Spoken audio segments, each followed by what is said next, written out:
Hi love, welcome back to Casa. I'm Jorge. Today I have another great video for you as I'm sharing two large artwork projects that I think you're gonna love. I think you're gonna especially take away some ideas for ways that maybe you can create your own artwork. That's the beauty of creating something yourself, is that you can really customize it for your particular style, for your home. I think you might enjoy these. So without further ado, let's get started. Surprise! Just a quick note before we jumped in. My first ever art collection is finally live on the shop. It's a series that I've been working on for a while, filled with texture, movement, and meaning. I'll share more about it later in the video, but I could not wait to tell you that it's finally here.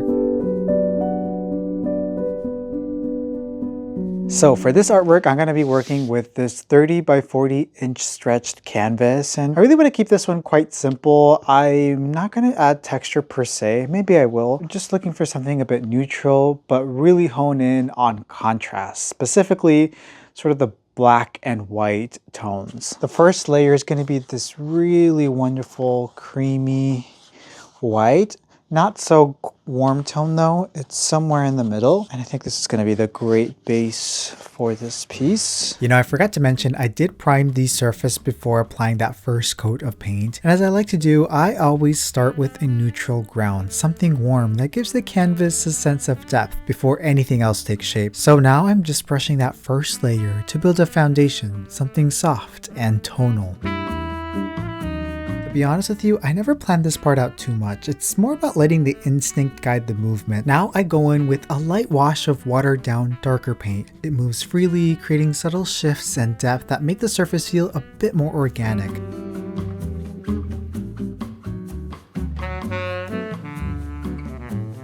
Then I start by adding a few loose splatters in deeper earthy tones. I never plan out this part too much. I think it's more about the instinct and movement. Those irregular marks keep the piece from feeling flat and start to give it a quiet sense of energy. Okay, so now it is dry, and at this point I think it's time to add a little bit of contrast here. So I'm going to go in with some black and some charcoal.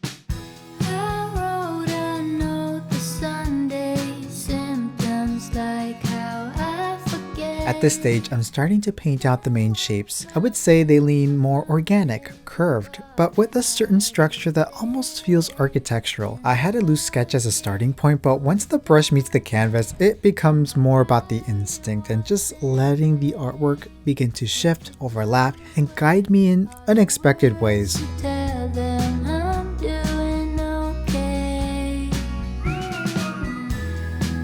I'm not aiming for symmetry or precision here. I think it's more about the balance and movement. The darker tones ground the composition, carving into the lighter areas, almost creating contrast that feels bold yet calm. This is the part where I love the most, when the painting starts to take on its own rhythm and simply just following where it leads. But as it came together, I felt like it needed more. The surface was reading too flat for how strong those dark forms are, so I realized it just needed a subtle bit of texture. So I incorporated some matte medium into the acrylic paint, something subtle to bring depth and let that light interact with the surface in a more dynamic way.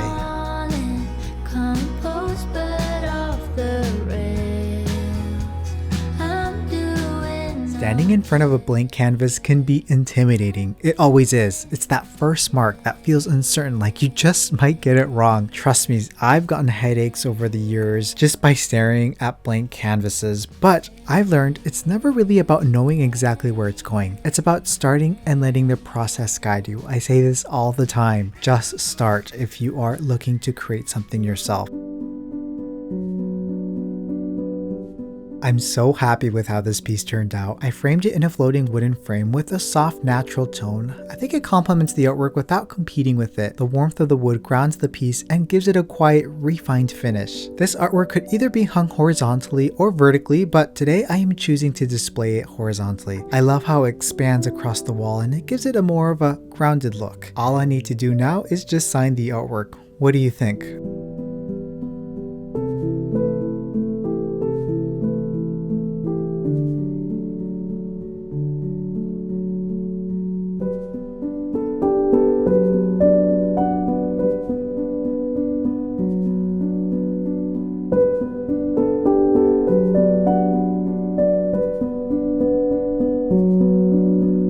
Here I have a 48 by 60 inch canvas, a blank canvas. This is oversized and I'm going for something large for the living room. There's so much potential here. Now, a large canvas like this doesn't need to be pricey. You can get a really good deal if you use some coupons or wait for them to go on sale at your local craft store, which is what I often do. So honestly, it's the art that has the value. So let's make some art. This next piece, I want to go with something bigger, something bold, full of movement. I'm imagining sharp, dynamic shapes that feel organic, like they naturally belong together, or maybe apart. I did spend a few hours drawing some sketches for potential forms, and you know, things don't always go to plan. We're gonna let the artwork guide us, but I do think this is gonna be a mixed media piece, something more sculptural with texture that plays with light and shadow. First step is sculpting out the main shapes, and for that I'm using some poly rope, which is one of my favorite tools to build out forms within my sculptural projects. It will greatly help to create those sharp corners softened by gentle curves, something that feels a bit mid-century modern to me, though it might read differently to others.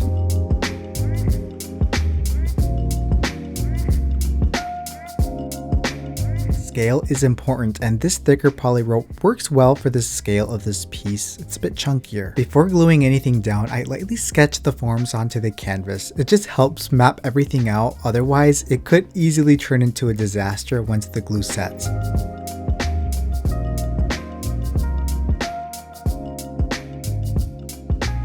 Now it's time to start encasing the piece with texture. The goal here is for not to just look like a rope glued onto canvas. I want it to read more like a sculptural relief. I'm using a generous amount of high quality caulking along the edges to soften and blend them so that the forms feel more like they are emerging from the surface rather than just sitting on top of it. In the end, it doesn't matter too much what's underneath since everything will be fully covered with texture medium, a finish that is built to last a very, very long time.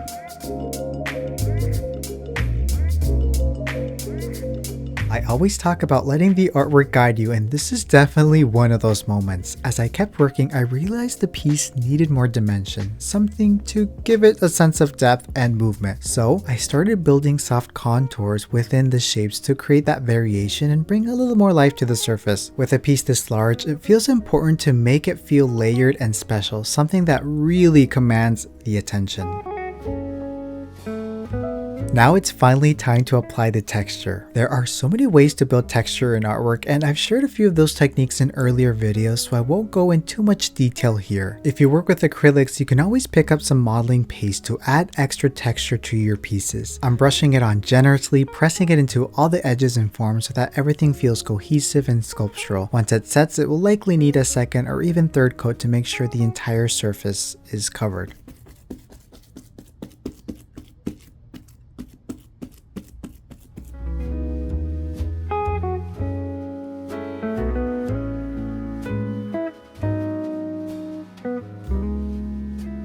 This custom texture medium needs a coat or two of primer before painting, so I'm applying that, but once that dries, it's time for the fun part, adding color.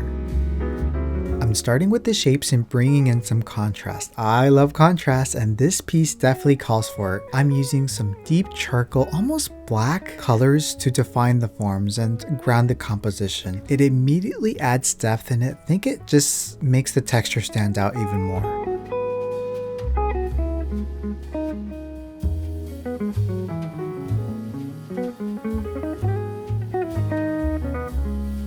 Oh my gosh, I am so excited. As you know, I have been working on my first ever artwork collection for a while now, actually a few months, years at this point. And many of you have been reaching out, why did I say George? Well, I go by George sometimes. Anyways, Jorge, when are you going to release your artwork? Well, I'm so excited to announce that it is pretty much now live on the shop.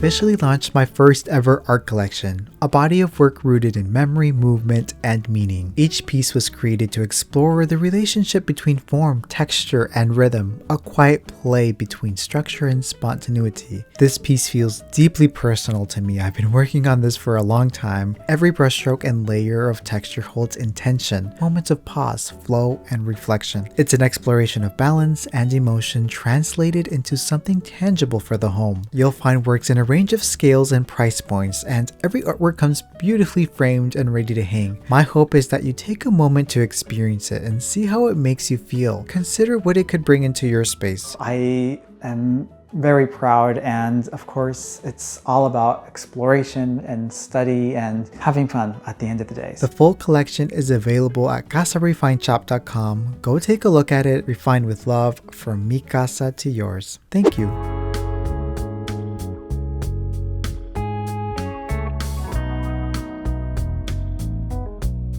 I don't want this piece to look too flat, so I'm layering in some lighter tones and some warmer tones to add depth and variation. Now, just a quick note that when I talk through these art videos, I'm not really explaining the artistic or conceptual meaning behind the work. I allow that or leave it to you as the observer to interpret it in your own way. Now, I certainly do have my own meaning behind this work, but I like to keep it to myself for now. My goal is simply to share the process and some of the techniques so that you could better understand how these pieces come together and hopefully inspire you in your own endeavors.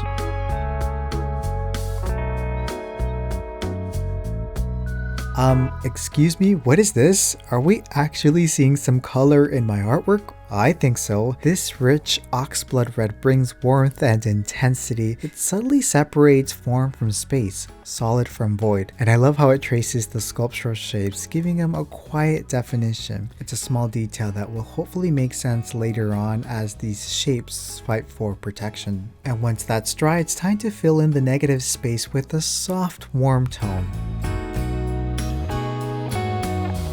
I'm not a fan of solid color blocks. Every surface should breathe with subtle shifts in tone, so I'm adding a darker hue to give the piece more depth and movement. A good technique to do this is to use a lint-free rag and water down paint in a darker color and gently apply in circular motions, being careful not to paint areas where it's not wanted. In this case, I'm avoiding the red.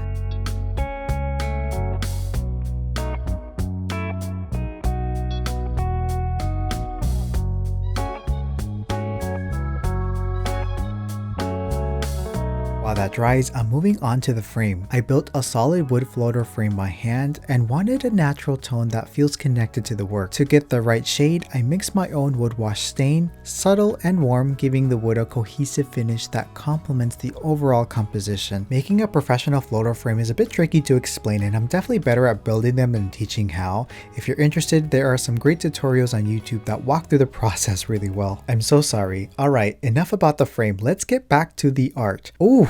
More color? What is going on here? Well, I felt this one deserved it, and I'm taking things in a more experimental direction, blending different tones to see how they interact. Like I said before, I'm not explaining the artistic meaning, that's for you to interpret, but you can start to notice a rhythm forming, a subtle play of colors. In terms of application, I'm applying the paint with a lint-free cloth, which creates this soft, hazy effect that I really love. The trick is to add just a touch more water to the acrylic paint. Splattering paint is another technique I love using. It's a simple detail, but it adds such a nice layer of depth and movement to the work. I also like to bring certain areas forward with highlights. You can do this by adding a contrasting tone. In this case, I'm using an off-white against the dark charcoal to create subtle dimension and balance.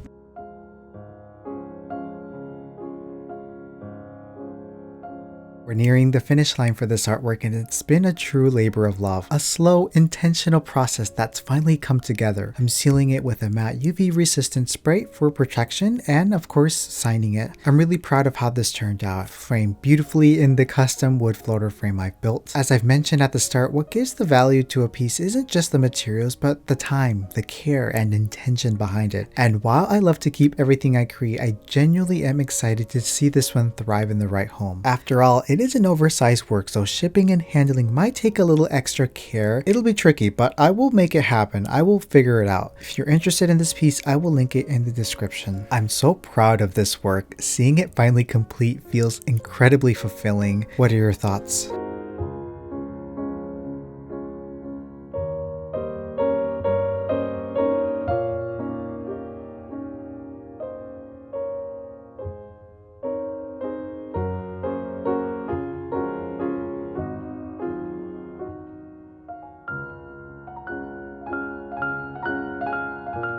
Well, that'll do it for today's video. Of course, I'm always curious to know which of the two projects is your favorite. I love both equally. They're like my children. I can't pick a favorite. Well, maybe I can. But I really enjoyed both of them. And, you know, there's something to be said about adding color to that large piece. I think it's kind of adds an interesting dynamic factor to the piece, don't you think? So, as you know, my first ever artwork collection is available in the shop, and I think I might include these two pieces. Thanks again so much for watching. I hope that you took away some ideas in today's video. Of course, really appreciate your support. Be sure you're subscribed to see more ideas and DIYs and makeovers and all that kind of fun stuff. But anyways, I could ramble forever. I'll see you in the next video. Bye.